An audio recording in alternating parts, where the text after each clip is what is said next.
Welcome to the Creative Community Podcast, presented by Destination Arte. I'm David. And I'm Mark. We're building a community of creatives who work together to achieve creative excellence. Today's guest is award-winning filmmaker and screenwriter, Andrew Hyatt. So Andrew wrote and directed Paul, Apostle of Christ, a movie that we have discussed on this podcast a few times before. And as you can see, we are big fans of. We both own a copy. We both asked for a copy for a birthday or a Christmas or something. I saw it twice in theater. I've seen it twice in my home, 3 times.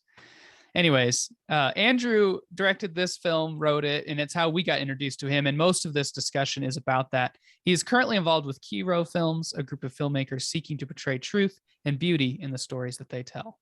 Yeah, in this episode specifically, Andrew shares with us the toughest choices that he made when writing the script and how he attacked sharing the truth of Paul's journey without getting trapped in the tropes of many faith-based films, and literally so much more. This interview is jam-packed with great stuff. If you love the Lord, or if you are interested in learning more about this film or Christian filmmaking in general, this is just a great interview. So without further ado, we're going to get right into our interview with filmmaker Andrew Hyatt. Cool. Well, yeah, thank you guys for having me. I'm Andrew Hyatt, writer director of a few films, including Paul, Apostle of Christ for Sony Pictures. And the latest film, I just got back from Vancouver, shooting in a very COVID world, very interesting. But it's a true life story based on this guy, Dr. Ming Wang, who is a very famous eye surgeon, but the bulk of the story takes place during the Cultural Revolution in China, where he grew up and got out, and sort of about his experiences there, and then coming to America and his faith journey, and wonderful little project. I really enjoyed it. It's the first time I've done a half foreign language film in a language, especially that I know very well. So it's half in Mandarin, and it stars Terry Chen and Greg Kinnear. So we're excited to get that into post and hopefully get that out there next year. That's awesome. Did you pick up any Mandarin along the way, or? You know what? I got really good at knowing. It's funny, your brain starts to get so used to the script that I have no idea what they're saying, but I knew exactly. No, that's where we're at. That's where we're at. But we had a wonderful translator on set that's really did a great job. So and all the performances from a lot of young kids actually in Mandarin was fantastic. Cool. Well, that's a potentially pretty big market. If you have that language in your film. So that's really exciting. So yeah, we're grateful for it. So yeah, that's the latest, and we'll see what God wants to do next, right? Yeah.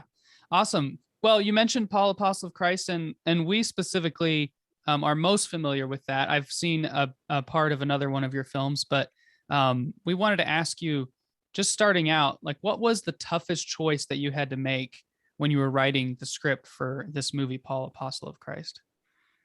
Yeah, I think the most difficult thing was, you're looking at the incredible just journey that this guy went on.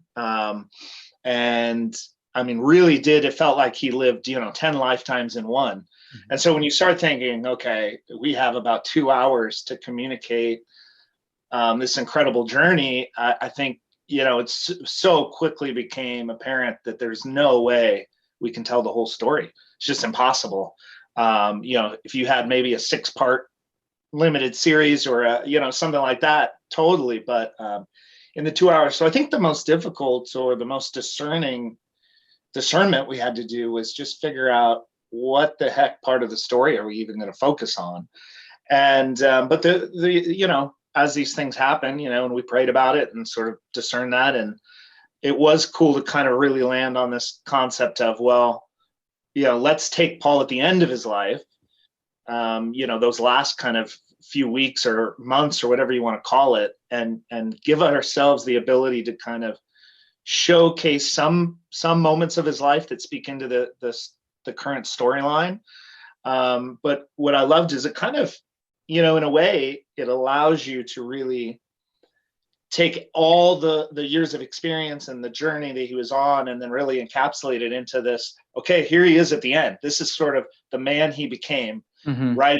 And so it ended up being, I think, sort of really showcasing the best Paul version of Paul. Yeah. And obviously, there's fascinating stuff of his conversion and all that, and his travels and all that. But really, it got exciting to think about, no, who was he at the end? Who did he really become after all these experiences? And then this kind of beautiful symmetry of what can he speak into the first century church at the end to either encourage them or inspire, or maybe, whatever that will become. So, but that really was the biggest challenge, is just figuring out how are we going to squeeze Paul's life into 2 hours. Yeah.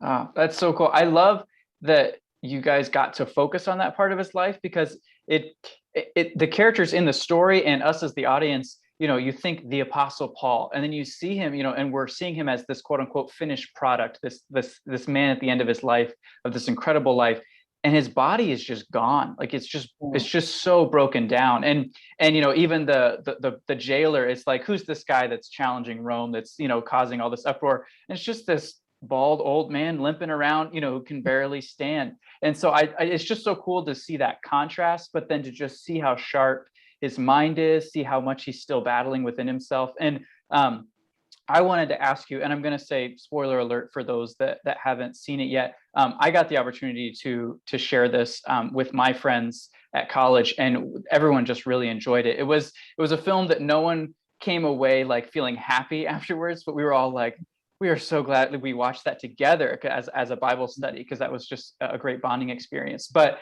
I wanted to know personally, when did the idea that the thorn in the flesh would be the people that he had murdered, when did that idea come about? Yeah, great question. And I get that one a lot, because I do realize it's a big question, right? And it came a little bit from, I did a lot of research. I read every Paul book I could get my hands on. And this was one big question that I had.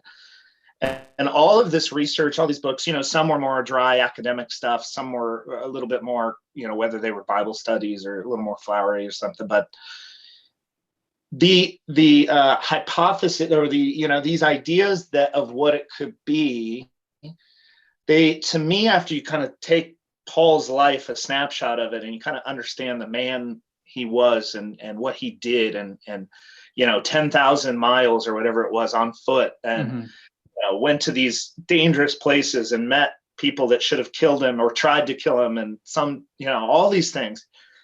And I just felt like so many of these potential thorn in the flesh, they were so lame in comparison. It was like, a lot of people talked about, well, it was his eyesight. His eyesight was going, and it really bothered him, because here he was writing letters and this, and you're kind of like, I'm not sure that the Paul that I'm reading about, I don't know that he would be complaining about his eyesight. A lot of physical ailments, were hypothesis, his legs, his back from the floggings, he was in pain. And yeah, okay, I kind of got it. But, I think when you just kind of take who Paul is, and then you kind of compare it to your own life, and you say, man, I'm not even close to being a Paul.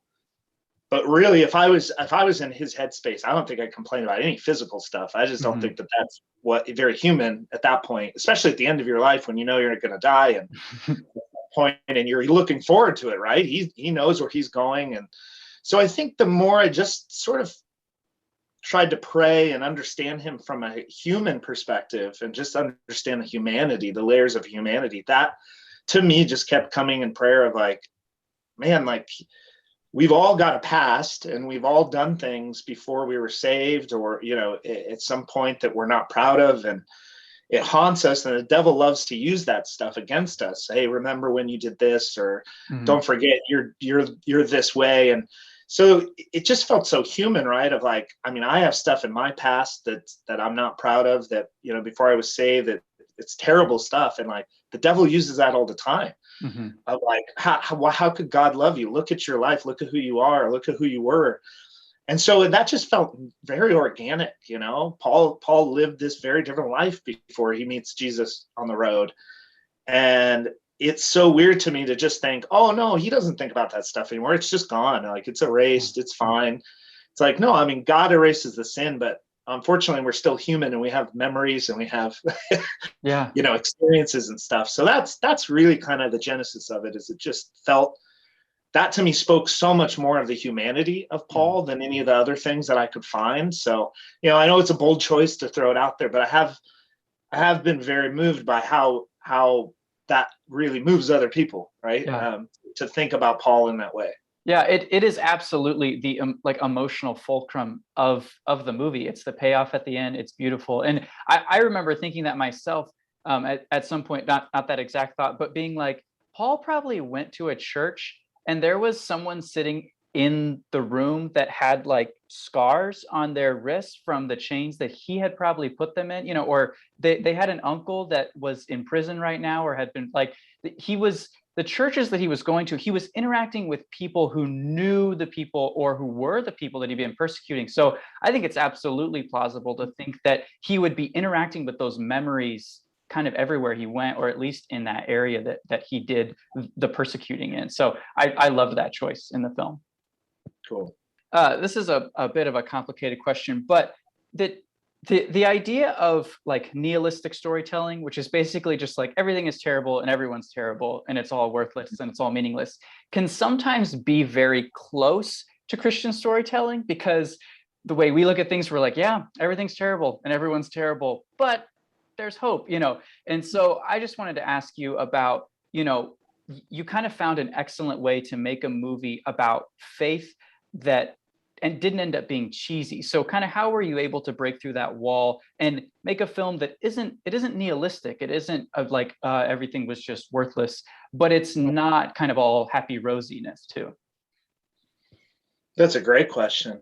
You know, I think if I can start with my frustration with Christian storytelling and filmmaking is often in what you said, in the concept that we certainly don't want to dig into the mess of humanity because it's too gritty and we don't want to see that stuff, or we don't want to deal with that stuff.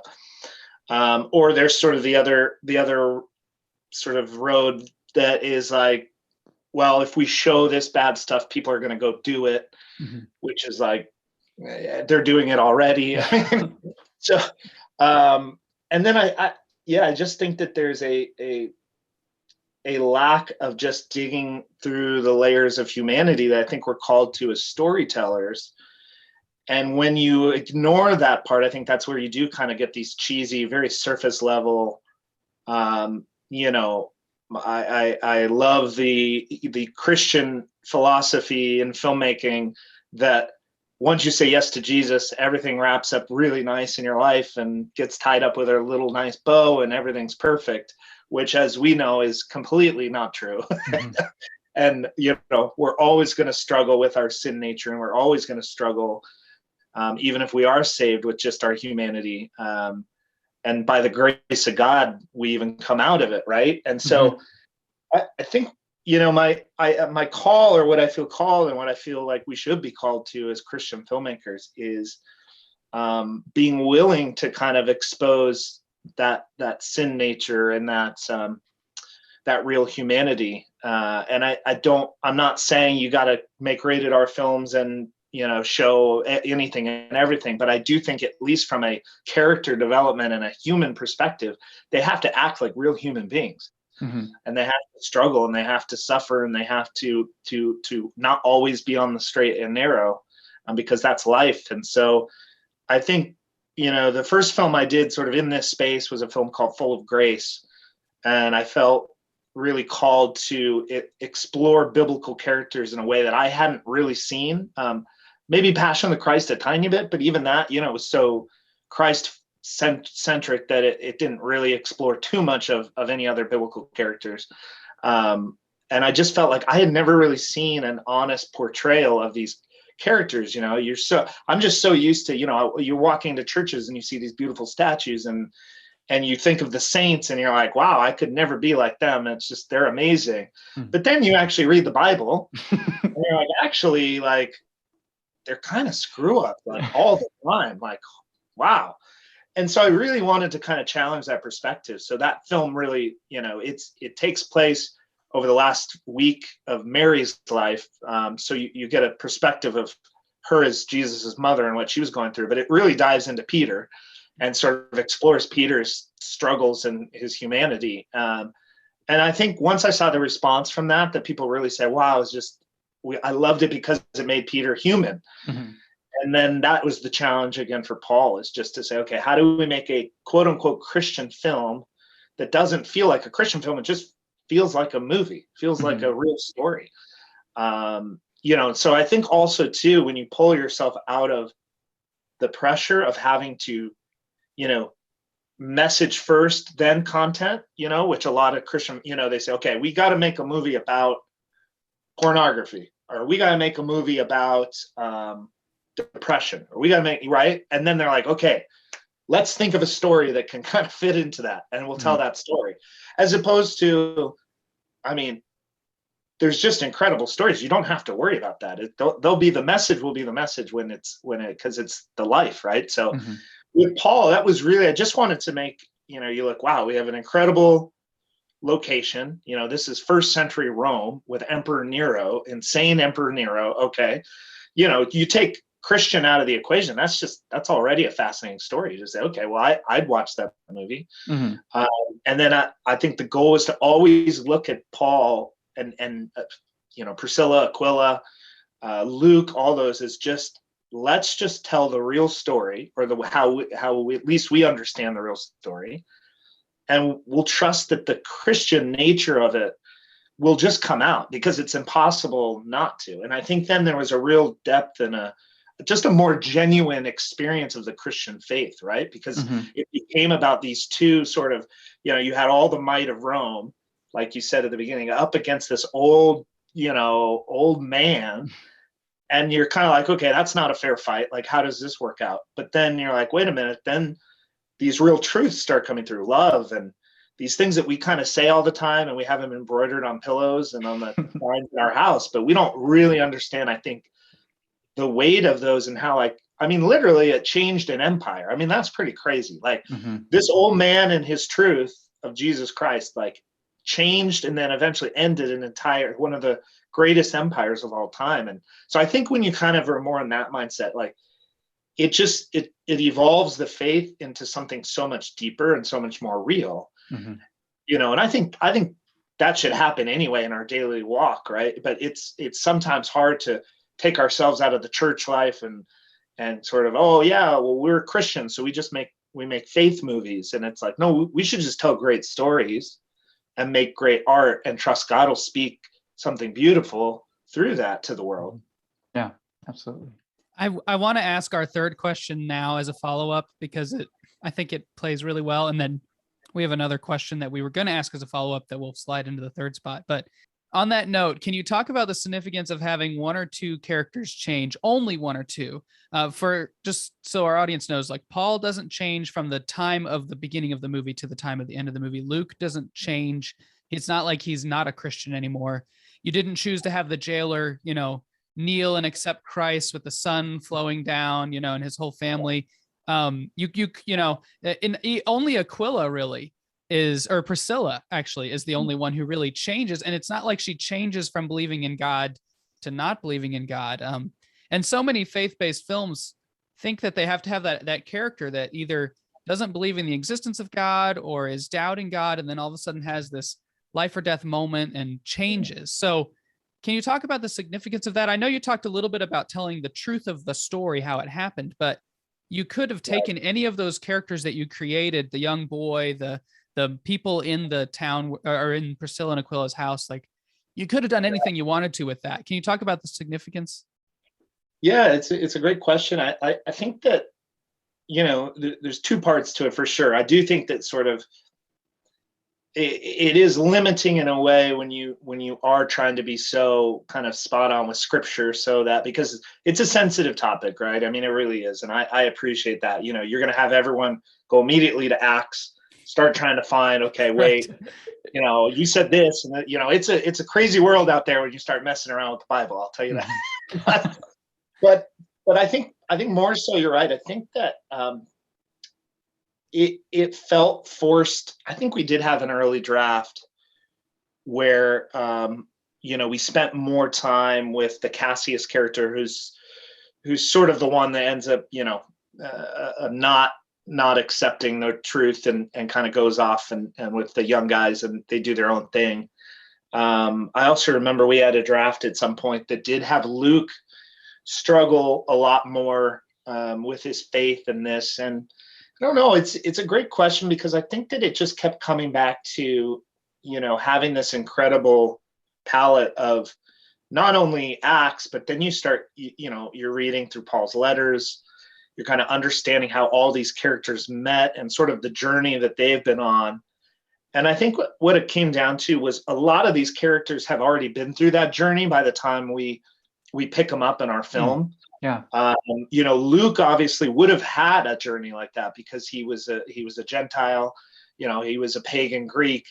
And so you think, okay, obviously he had to go through some time and transition. And even if he converted right then and there with Paul, you know that some of his lifestyle probably took a while to figure all that out, because we have that kind of, you know, we have that in Paul's letters, where a lot of times he's like slapping people on the wrist saying, like, guys, when you became Christians, it means you like can't do the things that you did before. Like, stop the orgies and the drunkenness. Like, it's not, we don't do it that way. Yeah. So there, you know, but I did feel like when we picked up in this moment, these characters were kind of so far along, if you kind of timelined out where they first picked up, you know, where Paul first met Priscilla and Aquila. And it, like, even then when you met them, they were already changed and converted, and they were already doing amazing things in their community. And then, so they sort of all ended up in Rome. And so I think, you know, probably the biggest kind of hook that we could put in there was the created jailer, Olivia Martinez's character. And even that was sort of an amalgamation of all the, you know, jailers that Paul had run into. You know, there's a few in scripture, and you're totally right. We could have totally made him not the biblical figure, but, you know, the character that does take him back to his house and he baptizes the whole family and all that. But there was something just that really felt beautiful about allowing the audience to just, I don't want to say come to their own conclusion, because I think we do point to, you know, like that last conversation that between Olivia Martinez's character and James Faulkner, Paul's character, outside in the garden. I think we do point to there's something happening, right? It's not like you said the moment, but there's something that's changing in his heart.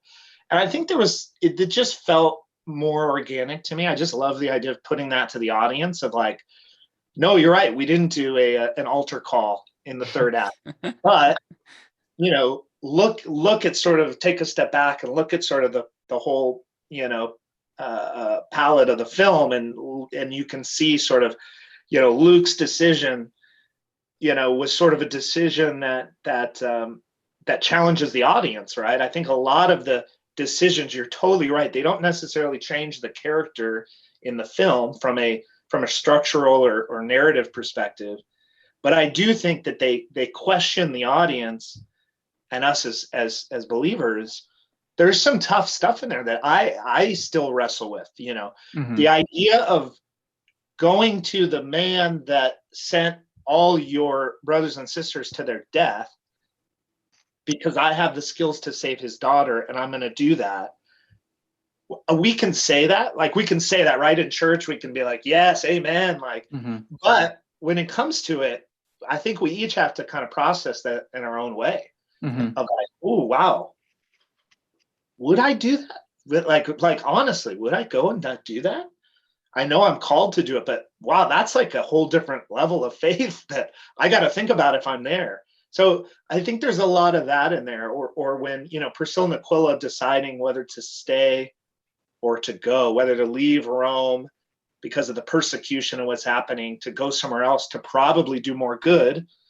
But then this sort of constant conflict of, well, yeah, but if we leave, who's going to help? Then there's nobody that's going to help these people. So even you take something like that, and you put that to an audience, that question, and suddenly it's like, wow, these are things that we all are going to go through. These are tough decisions. And so I would say it was more of that is by the time we pick them up in the story, a lot of them have already had their change moment. But I think that we just landed on something beautiful, being able to kind of explore the world, explore the characters, and then put it to the audience as a question, and say, okay, wrestle through these things now, or pray through these things, and see where you're at, because we'd all love to be a Paul right at the end. Yeah. We'd all love to get there. But so few of us do. And why do so few of us get there at the end? And I don't have an answer for that. I think it's just one of those things where, because we got to grow and learn and change every day.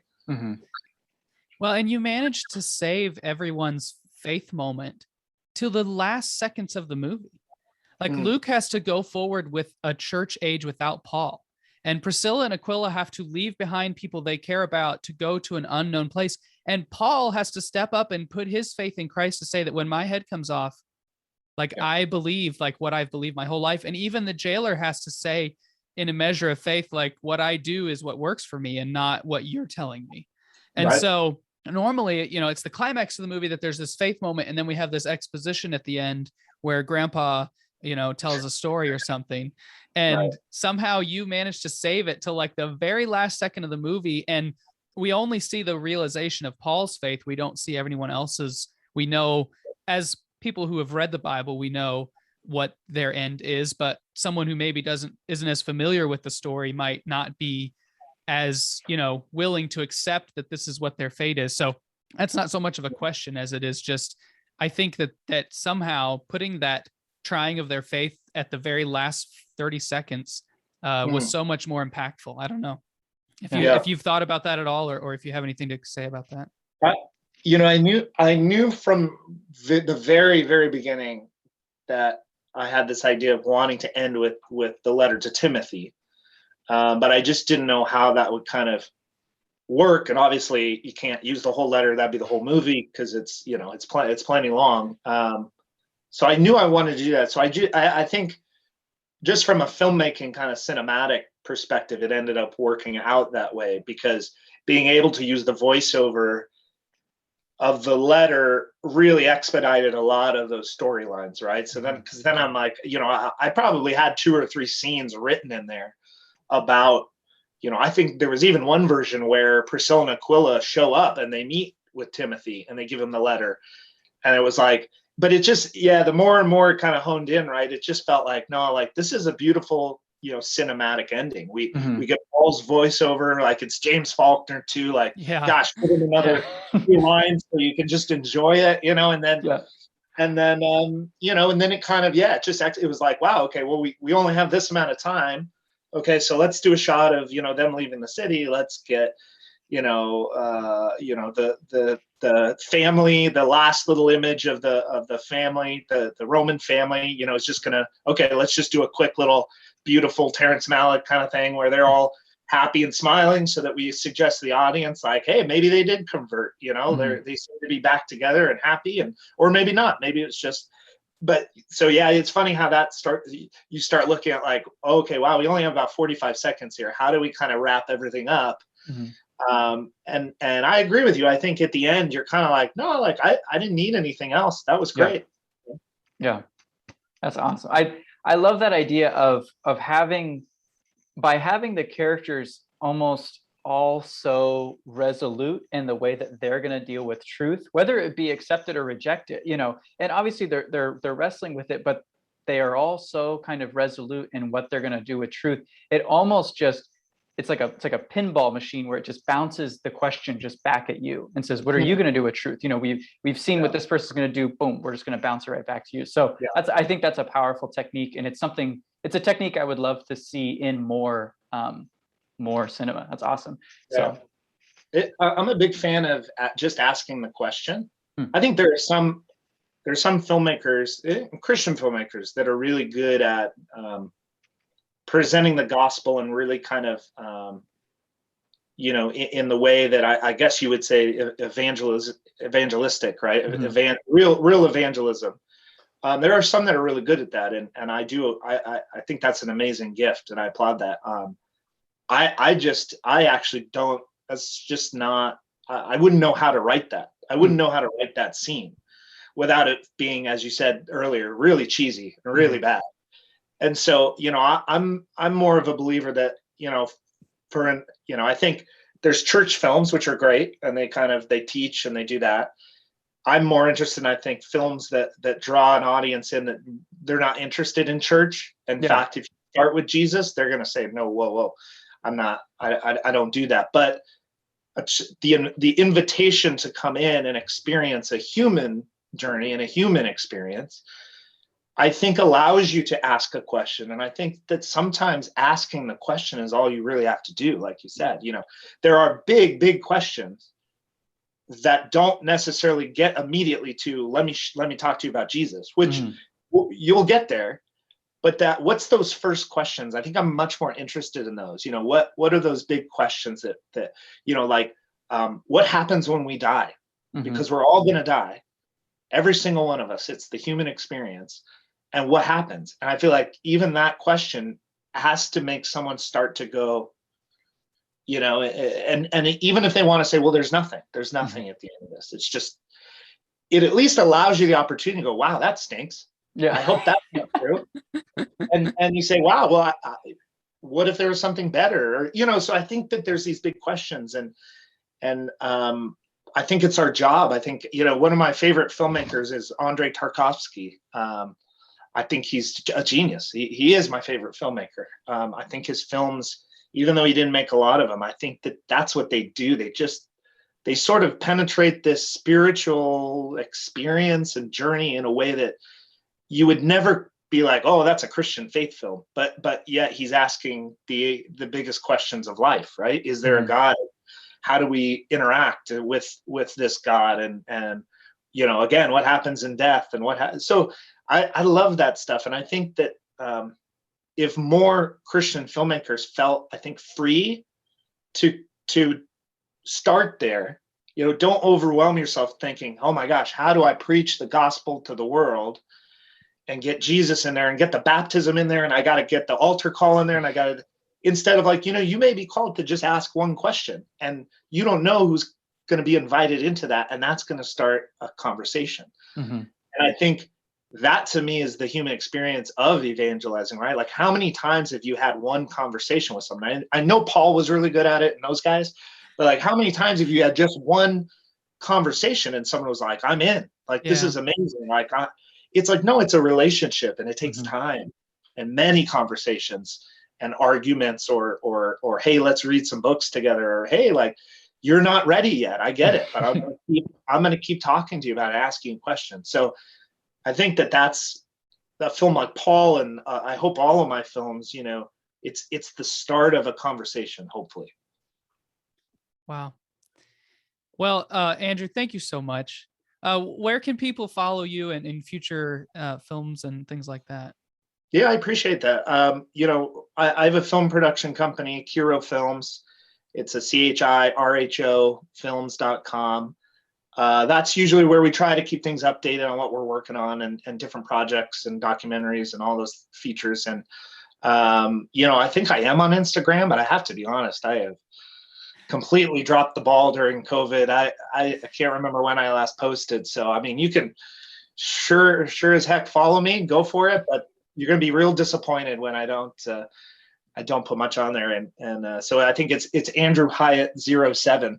There is another Andrew Hyatt. He's actually a very famous country musician. Yes. So that's how you'll tell the difference. Film guy, country music star. So it was actually interesting. I was looking at the forearms of the person being interviewed, and I realized I had the wrong Andrew Hyatt. So when I was looking on YouTube. Like, wow, he sings too. That's pretty cool. Yeah. Once again, we are super grateful to Andrew for joining us on today's episode. It was great to meet him and great to get to chat with him about Paul, Apostle of Christ. So you can follow at Kiro Films on Instagram, or you can visit the website keyrowfilms.com. That's CHIROWFilms.com. RHO and then films.com. And that is where he is currently working on new projects that are coming out, including the project that he talked about at the beginning of the episode. As always, you can subscribe to the Creative Community Podcast on Spotify, Apple Podcasts, through the Destination Arte YouTube channel for more episodes like this one. And leave us a comment or review with your favorite part of this episode. It lets the algorithm know that you enjoyed it. And speaking of the algorithm, you can send it to a friend that might enjoy hearing what Andrew had to share with us today. And speaking of friends, Mark, Caleb recently DM'd us on Instagram and said, I just wanted to hop on here and say, I'm really enjoying your podcast. My brother introduced me to your platform 2 days ago, and I've been encouraged by the community you are creating. So I'm just thrilled to hear that Caleb's finding benefit after just 2 days of hearing some episodes, and excited to just have him as part of the community. And so if you also would just like to let us know what you enjoyed about an episode, or if there's something that stood out to you, or if there's someone you'd like for us to reach out for an interview, if you have a connection to them or just a desire to hear what they have to share, please let us know. We always love to connect with you guys and find out what you're working on and what you would love to see, on the show. Yeah, and shout out to Caleb's brother too. Brothers are great for recommending amazing content that they find on the internet. I would know. So you can connect with us, Destination Arte, on Facebook and Instagram, Destination Arte, ARETE, for more information about future interviews like this one, as well as upcoming community events and Arte projects that David and I are working on behind the scenes while we're recording these interviews. So we will be back in 2 weeks with another interview, and we'll see you then.